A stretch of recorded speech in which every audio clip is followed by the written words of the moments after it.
Quantum theory focuses on the world of the infinitesimally small, but at about the same time that it was being developed, another theory was being formulated that explained large-scale phenomena. This theory was mostly developed by one man, Albert Einstein, and is called the theory of relativity. Many feel that it was the most important development in 20th century physics. His mathematical calculations determined that the faster an object moves, the more its mass increases, and in turn, it takes more and more energy to accelerate the object. As it approaches the speed of light, the object's mass approaches infinity, and it would take an infinite amount of energy to move it. Plus, time would come to a halt. Since this is impossible, Einstein concluded that light is the only thing that can travel at this speed. But the most startling conclusion reached by Einstein is that energy and mass are linked with the speed of light in E equals mc squared. E is energy, m stands for mass, c squared represents the speed of light times itself. What the formula says is that mass and energy are interchangeable, and because the speed of light is such an incredibly large number, a small amount of mass can be converted into an enormous amount of energy. And we have even learned to use the formula to convert matter into energy ourselves. The energy released by nuclear reactors and nuclear bombs are based on the formula E equals mc squared. It is called fission, the splitting of the atom. Einstein lived to see the nuclear age, and like the rest of us, it left him with a sense of both awe and fear. Arthur Compton won the Nobel Prize in the 1920s for his discovery of photons, tiny particles that travel in wave form to create light.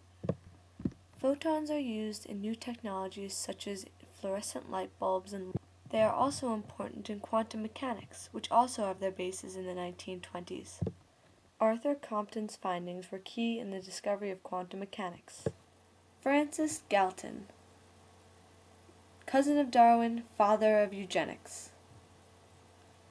Eugenics, the belief that humanity can be improved by selective breeding. In other words, people who followed eugenics believed that only people with smarts and talents could reproduce. Karl Marx, Andrew Carnegie, Joseph Stalin, John D. Rockefeller, Adolf Hitler. What do these men have in common? From capitalists to communists, all found in a misinterpretation of Darwin, justification for the conduct of their lives. They seized on a phrase Darwin never used, survival of the fittest, and used it to rationalize attitudes and actions that affected the course of modern history. Eugenics as an idea, the idea that we should somehow apply principles to make us evolve into a superior species. Those ideas had been commonplace in the United States, in North America, and across Europe for 25 years before Hitler came to power. Well, the master race idea, from which we think of in connection with the 30s and with Germany, in some senses was the low point in the whole attempt to apply evolutionary and biological thinking to human affairs, because that's to turn a scientific theory into a moral statement or even a political statement, which of course it is not. Sigmund Freud, or rather the father of psychology, had some very controversial ideas. His wave of influence hit the United States during the 20s, and his ideas are still topics of debate today. He reorganized the system of psychological treatment through the talking method, in which the patient lays on a couch and speaks of their problems to the doctor.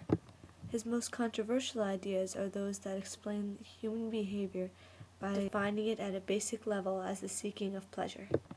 Psychology flourished in America after its initial wave and eventually was applied to school and business settings. Psychologists during this time showed little care for mental processes and focused more on the behaviors themselves. All of this set the stage for psychology as we know it today. In a nutshell, he said humans simply are animals that evolved to fit into society. This was a triumph. I'm making a note here, huge success. It's hard to overstate my satisfaction. Aperture science. We do what we must because we can. For the good of all of us, except the ones who are dead. But there's no sense crying over every mistake. You just keep on trying to